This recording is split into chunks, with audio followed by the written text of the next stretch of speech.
Support comes from the Missouri Forest Products Association, saluting Earth Day on April 22nd with an ongoing commitment to help offset carbon emissions with sustainable harvesting of Missouri forests. Details at choosewood.com. Welcome to St. Louis on the Air. I'm Sarah Fenske. On Thursday, the National Hockey League kicks off festivities for this weekend's All-Star Tournament, and that's happening right here in St. Louis. It's the first time the Blues will host the league's All-Star event since 1988. And joining me in studio to talk about all the excitement is St. Louis Public Radio morning newscaster and reporter Wayne Pratt. Wayne, welcome to the program. Well, thanks for having me. Now, I understand that when we talk about All-Star festivities, that's not just marketing talk. As a non-hockey fan, I was fascinated to learn that instead of an All-Star game, the NHL has an All-Star tournament. How does that even work? Well, they started this format in 2016, so before then it was an All-Star game. So this is newish. Relatively, yes. So what they do, they have each team formed from their divisions. And then they go on the ice and they play a 3-on-3 game. Now, by 3-on-3, I mean you have 3 skaters and a goalie. Usually in a normal hockey game, you have 5 skaters and a goalie. So this kind of speeds up the game, gets the fans into it, creates more excitement. That was the plan.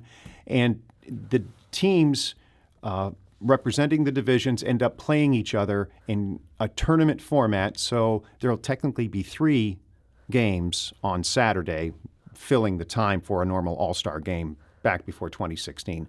And it's been very successful with the fans. They like the excitement. They like the speed of the game.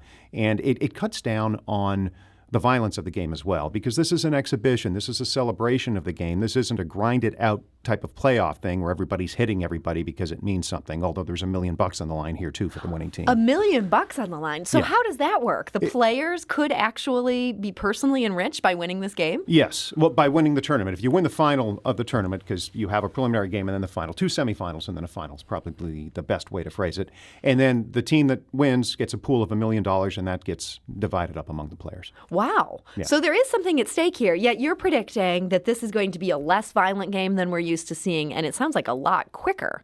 Yes. So if someone's not a hockey fan, they're coming into this, is it going to be hard to follow what's going on, or just a lot more exciting? It depends. That's such a personal question, because even with the normal 5-on-5, a lot of people, when they watch it on TV, they sit there and they go, I can't see the puck. I don't know what's going on. It's too hard. And they're immediately churning the channel. My wife is one of those people.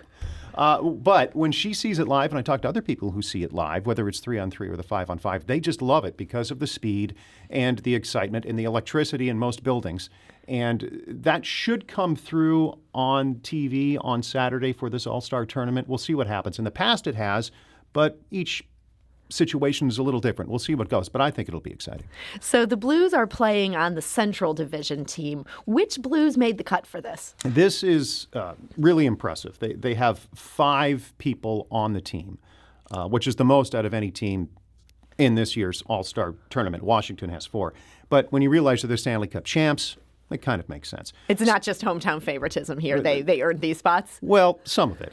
Some of it, let's be honest, they lucked out by winning the Cup, and then they're going to host the All-Star game, so obviously more people get put in. The coach for that Central Division team, Craig Berube, who is the Blues coach, Ryan O'Reilly will be playing, Alex Pietrangelo will be playing, Jordan Binnington, the goaltender, who really rode this team to the Stanley Cup last year, he'll be playing, and then David Perron will also be playing. He's the final member of the Blues to be in the All-Star festivities this weekend. He was added later because the NHL announces the rosters, and then for each division they hold a special online voting competition where the fans get to pick the final member of each team. David Perron had the most votes in that competition for the division, so he's on the All-Star team. And how are the other players chosen?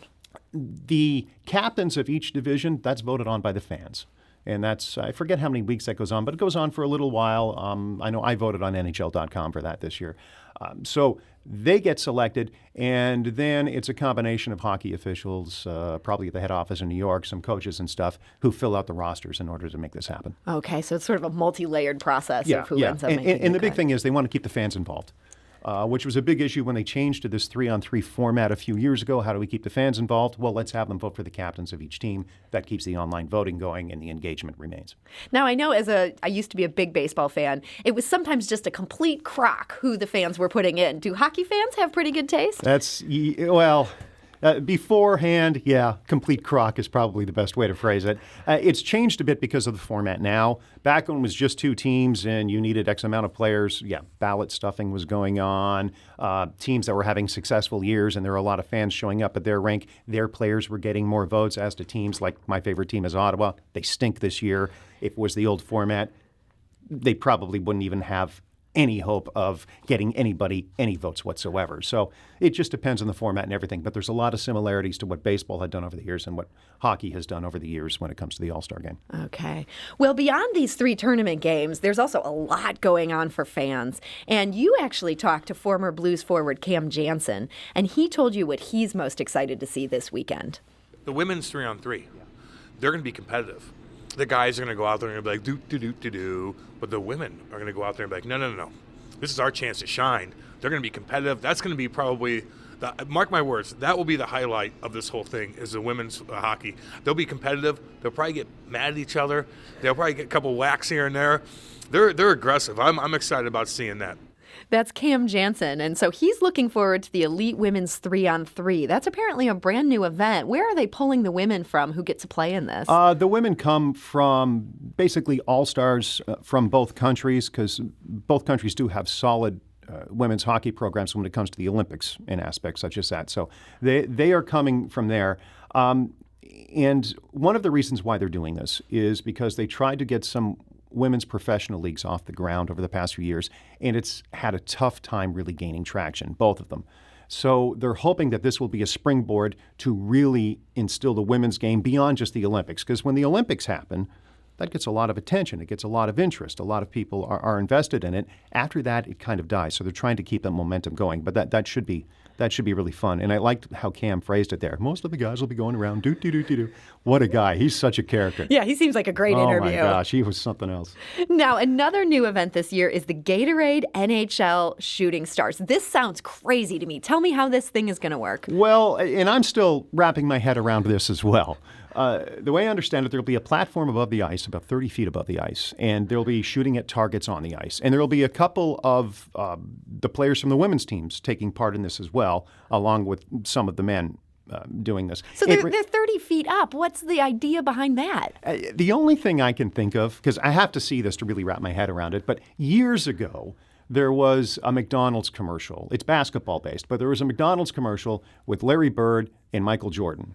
And they were going all around the stadium or the arena, and they were shooting from the stands, and then they would doctor the picture, of course, but it would swish and it would go in the basket, and they would call their shot, and nothing but net became the tagline or the phrase that came out of that commercial. I'm seeing it somewhat similar to this, where they're just going to try to do some crazy stuff, see what works, see what they can hit, and then maybe that nothing but net phrase will be coming out or something like that. That's what I have in my mind. We'll see what happens Saturday night, or Friday night, I guess this will be. I might be completely off, but I'm looking forward to it. So it should be fun to watch. It sounds like this thing has been engineered to create excitement. Exactly. That's a great way to look at it, because there becomes some apathy when they have these skills events all the time over the years, so they're trying to come up with new ideas, and this is the most radical one I can remember in a while. We're talking to St. Louis Public Radio reporter and newscaster Wayne Pratt about the NHL All-Star festivities, which are in St. Louis this weekend. Wayne, there's also slated to be a Black Hockey History Tour. Now, again, as an outsider, hockey sometimes feels to me like it's all a bunch of white guys from Canada. No offense on that, but is there actually a history here when it comes to black hockey that's worth exploring? Yes, there is. It's probably not as entrenched as many people would like. Willie O'Ree was the first black hockey player to come into the NHL. He played for the Boston Bruins. I forget the year. There's been a few others since then. Grant Fuhrer is one of the guys. He was a goaltender. I think he played here in St. Louis for a few years. But it's probably not as diverse as one would like. Now, there are several issues related to that. It could be access to this sport in some neighborhoods and so forth, because it is expensive to play when you're a kid. Sure. The Blues are trying to expand access by first coming up with more places to play hockey in the region, and that's where the Centene Ice Center is coming in. And that's got a bunch of ice pads and everything. It's a beautiful place. But yeah, it's still an issue. There is at least one player in the All-Star game this year, Anthony Duclair, who plays for my Ottawa Senators. Yes, I put a little plug in there.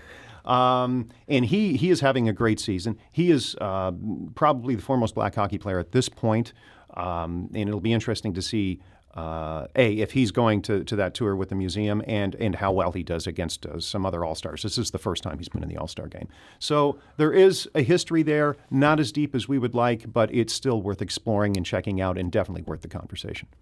Now, for non-hockey fans, the Green Day concert might well be the highlight of what's going on. I'm wondering who's going to be able to participate in that? Do you have to be going to the All-Star game in order to queue up for this concert? The way I understand it, it's supposed to be a free event outside Enterprise Center, so I imagine just go down to the area. You're going to hear them. You could just hang out in the streets and party. That's the way I understand it, although security issues will come into play. So I imagine the police will be, hey, stand here.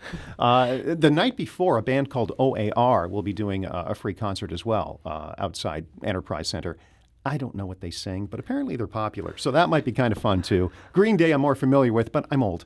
But I'm looking forward to hearing Green Day at that. And another interesting thing, we shouldn't be surprised that Green Day is doing this because before the season was announced, they announced a marketing deal with the National Hockey League. So they're doing songs for them and some other stuff. They're going to perform, I believe, in the second intermission on Saturday night inside the building, in addition to what they're doing beforehand outside. And that's all part of the deal they struck earlier this year. So they're not doing it because out of the goodness of their hockey hearts. No, they're doing it out of the goodness of their hockey, checkbooks. Now, one final part of this I couldn't help but noticing as I was looking over this whole schedule of events is that mascots seem to play a really outsized role in these festivities. What's that all about? It all dates back to, and maybe you're familiar with this with a bit of a background in California, but the San Diego Chicken changed everything for mascots. And I mean, that's a superstar right there. there. Yeah, exactly. And so all of a sudden, teams in other leagues all those years ago said, we need to get on to this. So the NHL has done the same, and they're bringing all their mascots, and they're going to do weird competitions and stuff. That gets the kids involved. And once you get the kids involved, then you possibly have a future of advancing the sport as the years go on. But that's what that's about. That's getting kids involved and the engagement there at that young age. So, Wayne, I'm not going to ask you who's going to win this tournament. But good, because I have no idea. Well, I can't help but ask this, though, and that is, how does the Blues mascot stack up? Do you think Louie the Bear is going to win All-Star Weekend the same way that the Blues have won the Stanley Cup? Well, I hope not, because if it does, then there's credibility issues. Okay, because I'm kind of being funny there, but if he wins everything in his home rink, wait a minute here, what's going on? It doesn't seem right that somehow. That can't be right. That's I didn't think you'd be asking me that. That's fantastic. It'll be fun to watch him in all those competitions. It'll be great. It'll be a lot of fun. Well, Wayne Pratt of St. Louis Public Radio, thank you so much for joining us today to share your hockey knowledge. Thank you. This is St. Louis on the Air on St. Louis Public Radio. That's 90.7 KWMU.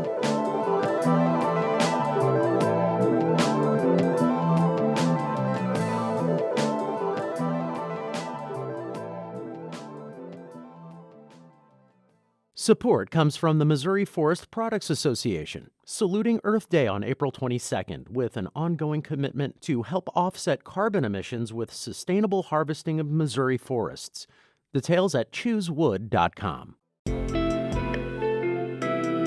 The Gateway brings you the day's news from the St. Louis region and across Missouri.